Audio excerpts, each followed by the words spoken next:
Hello everyone and welcome to this month's best and worst of beauty here on my channel. It's the end of July. Oh my goodness. It's been a good month, at least for me. Well, the start of July was a little rough.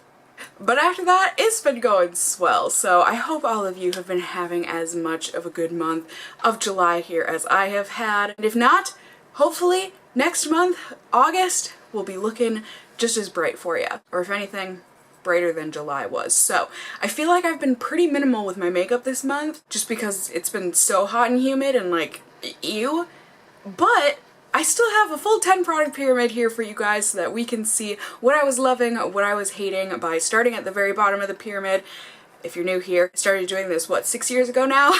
When I was very in love with the show Dance Moms, and I basically stole this from Abby Lee and how she used to put her little girls on a pyramid to say who was the worst dancer and who was the best dancer, and to hopefully make them cry for good television, I guess. And so I do the same. While my girls won't be crying, you know, we can at least talk some trash about some of these products that I personally find to be quite trashy. And some deserve all the praise.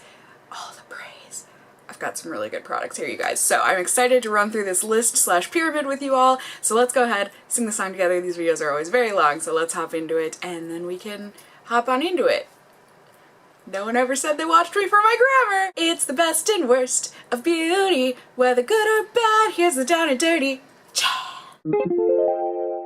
At the very bottom of the pyramid here, I am so sad because this is one of my favorite brands. But I can't lie, this product was horrible. This is one of the Bite Beauty Prismatic Multi-Sticks, and this is in the shade Rose Pearl. I had gotten this in the, I don't know, it was technically, I guess, not a Luxe box from Sephora this month, but a Smarts play box that they tried out doing this month here, and this came in it, and I was so excited because I have used a Bite multi-stick before and quite enjoyed it. I mean, Bite lipsticks are quite arguably one of my favorites, if not my favorite lipsticks ever. So I was super excited to try this. It looks super pretty. It's this gorgeous bronze with olive and some yellow and then some pinky rose and mauve mixed in. It's very, very pretty. However, it's too oily or something. It's something about this formula compared to the normal multi-stick is so oily. I don't know why. I don't know why it makes it oily. I do know why, or I'm pretty sure anyways, that those oils then make it creasy. And on my oily lids, extra oils, it's a mess. It doesn't look good. It looks quite awful, to be completely honest, and this isn't a color that I personally would ever wear on my cheeks or my lips, so to me this is rendered useless now that I cannot use it on my eyes. So this was a big bummer. I'm so sad about it, and the reviews online kind of seemed to mimic or reflect my same feelings, so I think a lot of people don't like these prismatic multi-sticks, so that's a huge bummer because, like I said, I love Bite Beauty, but this just didn't do it for me. And next up here is a product that I had done a kind of, well, I mean, it was a full face of first impressions, and I wasn't sure if it was the foundation that I liked, or if it was the primer that I liked, or if it was them together in tandem that I liked. So I finally had been trying out this primer on its own. This is the Found Smoothing Face Primer. Blurs the look of fine lines and pores. It's 90% natural, blah, blah, blah. This is a very silicone-y type primer. It's why it's smoothing and pore filling and all that. And like I said, I thought I liked this primer. And sometimes I do. This is a tricky one for me. I'm not sure what it is in here because I couldn't find like a common link to why this was happening, but this primer only works with some foundations. With some foundations, it works great. With some foundations, it's not good, like, at all. And I know you're supposed to, you know, see if it's a water-based or a silicone-based or an oil-based or this or that. Like I said, there was no common thread, and I mean, this one, the first ingredient is water, second is a silicone, so, like, I don't know. I'm not a scientist. I don't know which one of those is supposed to be more important and supposed to mix more with the other first, second, third, eighth ingredients of a foundation. I just don't know. I tried figuring it out, but I couldn't. Like I said, this just, it's too finicky of a primer. If I'm gonna buy and use a primer, I want it to work with any foundation that I'm using, or at least, you know, the majority of them. I'm sure there's no primer that works with every foundation, but at least the primers that I stick to, they work with any foundation that I've tried anyways. So that was a bummer. Like I said, This wasn't a complete failure of a product, but it's just too finicky for me to care to use anymore. And next, on the bottom of the pyramid, you guys, oh, this made me so sad in so many ways.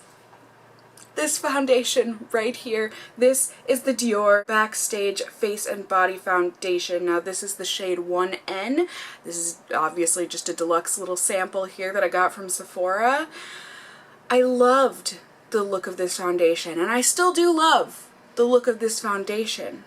However, there are a couple of horrible problems with this. This oxidizes really, really badly.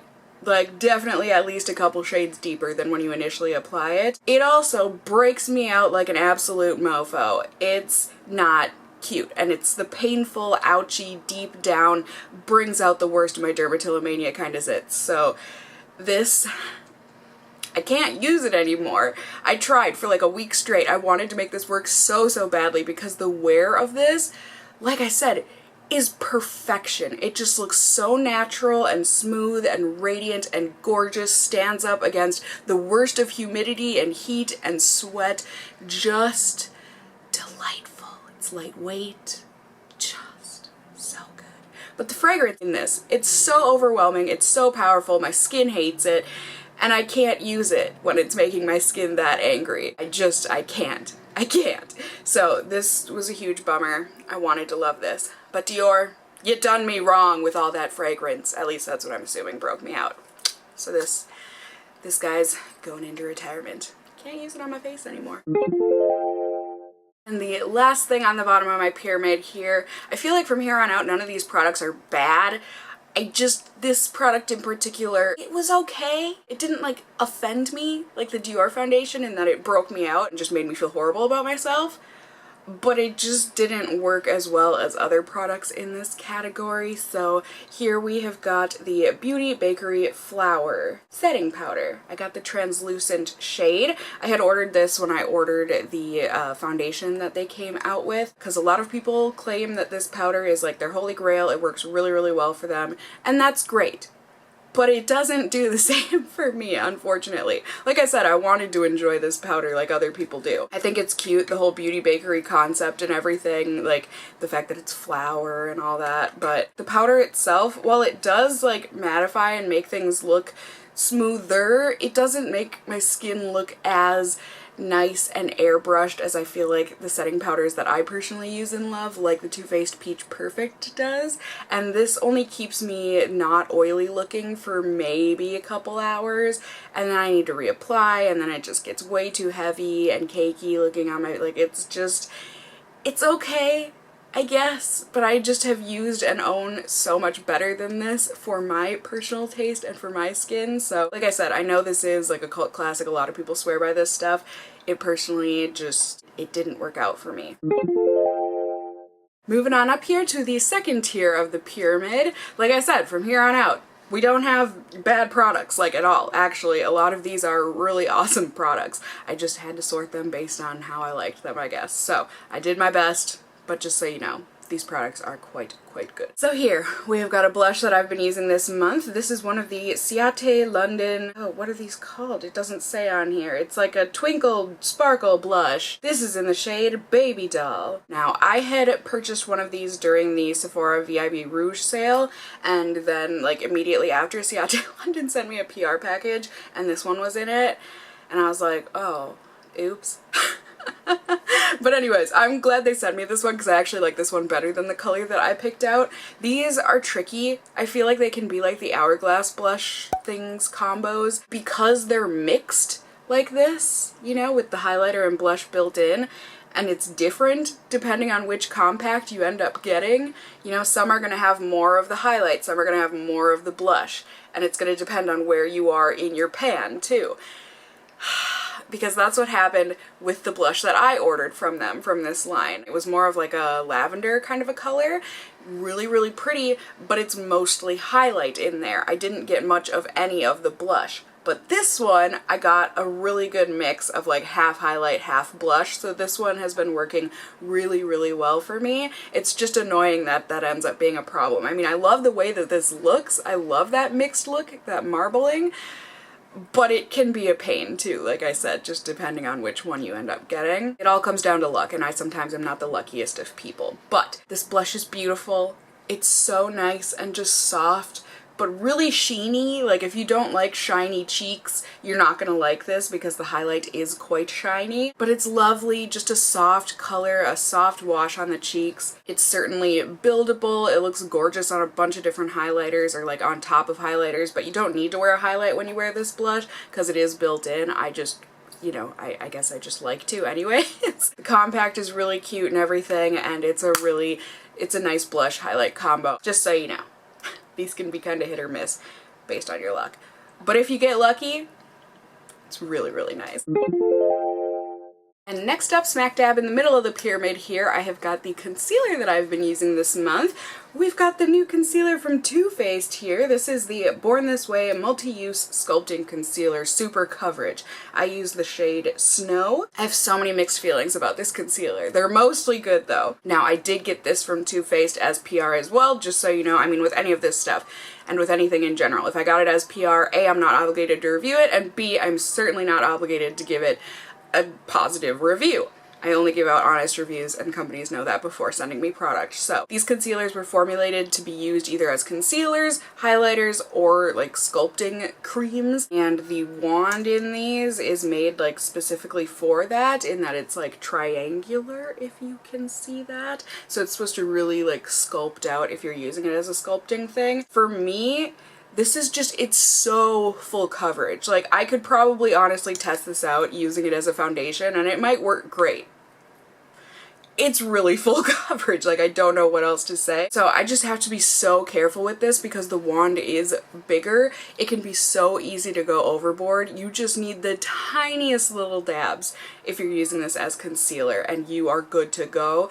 But if you end up using too much, it can look heavy and cakey and become hard to blend out. So I think that's my biggest thing, is just that for me and what I like and how I'm using this, the wand is not awesome for me, but overall it's a nice concealer. It lasts a long time. It provides great coverage. It's mostly easy to blend out, like I said, so long as you don't use too much. So yeah, I think this is really, it's a good concealer. It's just going to come down to how you are using your product. If you're using it for sculpting, if you're using it for highlighting, or are you using it for concealer, is that going to be tricky for you?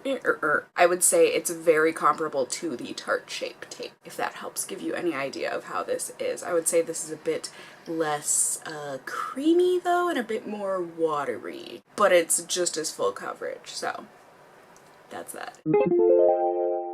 Next up on the pyramid, I have got the eyeshadow palette that I have been testing and reviewing this month. Here you go. It is the Urban Decay Born to Run palette. I know I'm not wearing this on my eyes today, so I can't show, or I'm not showing you how this applies, but I did 2 whole videos on this palette, showing swatches, reviewing it in full, and then also a separate video doing 3 mini tutorials. So if you want to see these applied to my lids, definitely check out those videos. But basically overall, this is just a beautiful palette. It's absolutely gorgeous, and I don't feel like I can fault it for too much. Now, it's called the Born to Run because it's supposed to be, you know, a travel-friendly palette that will take you anywhere in the world for any occasion that you need. If you need subtle looks, bold looks, whatever. It's got a huge mirror in here, so that's really nice. And then the colors are just a beautiful assortment of loveliness. It's got a bunch of different finishes, mattes, shimmers, metallics, all that good stuff. The colors all blend together beautifully. These are a wonderful, you know, like quality shadow like Urban Decay tends to make with their shadows. They're blendable, they're buildable, they're just delightful. You do have to tap off your brush when you're using these because otherwise you will have some fallout, but otherwise they're gorgeous.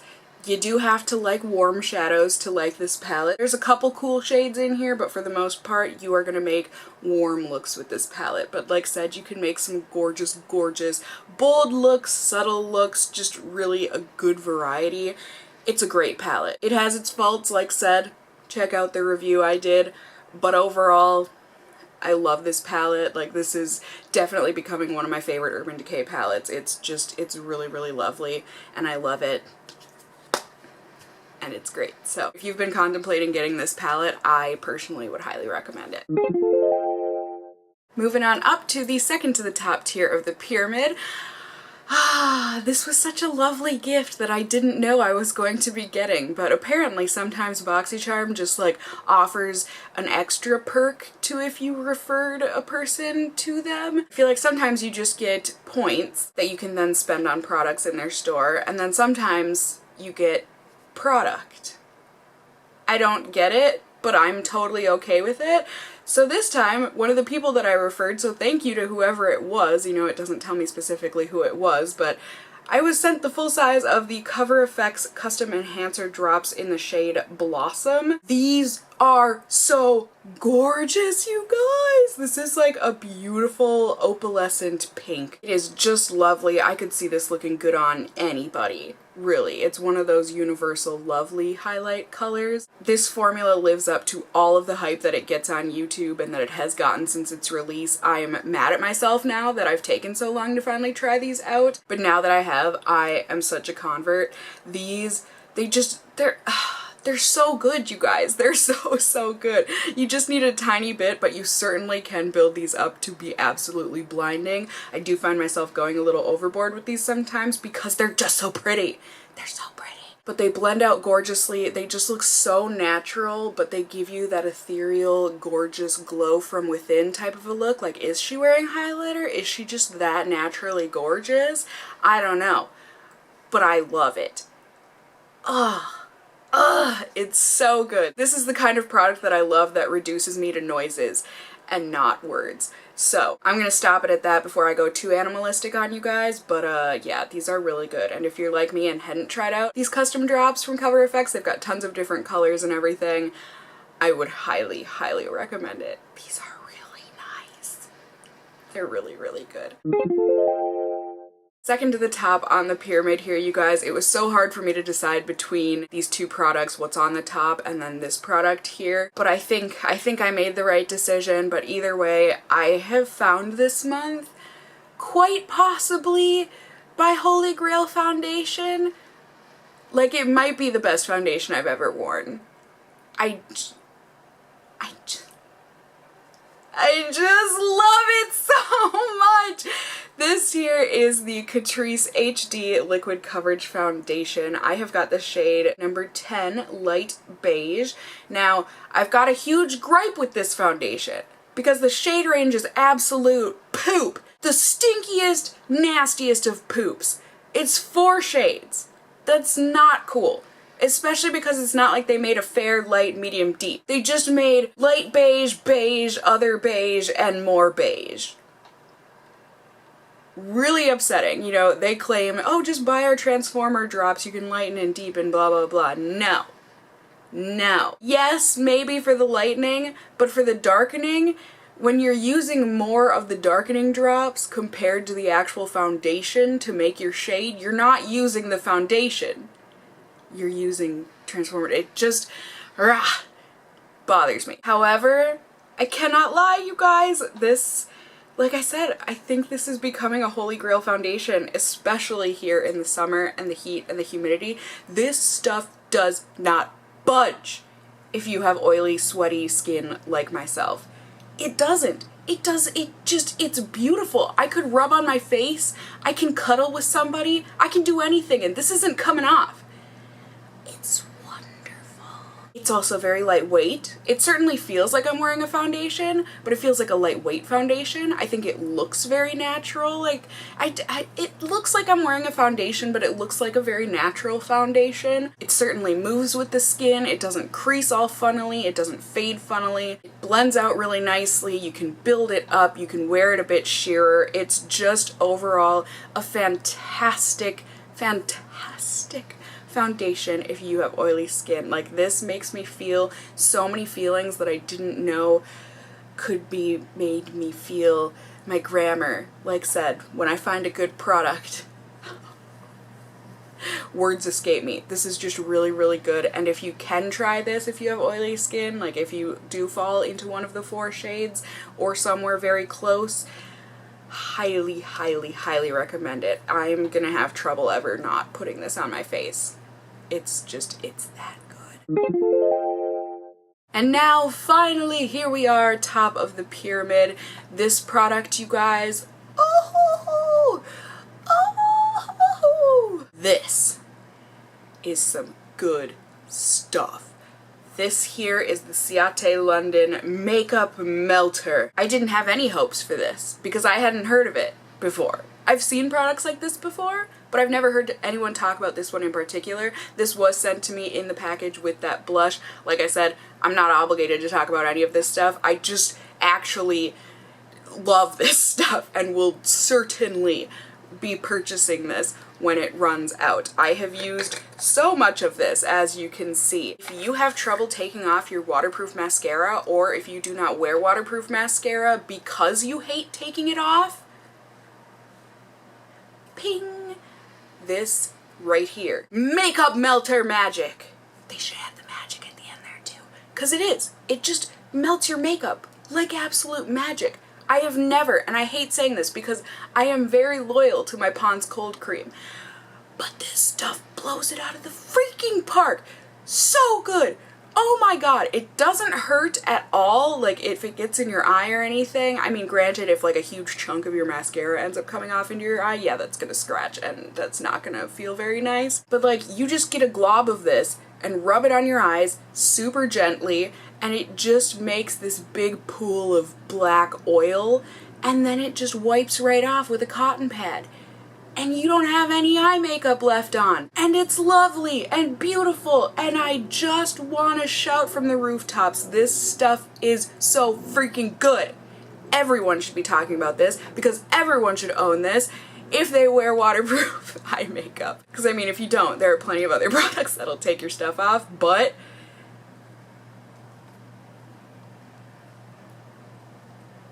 no words.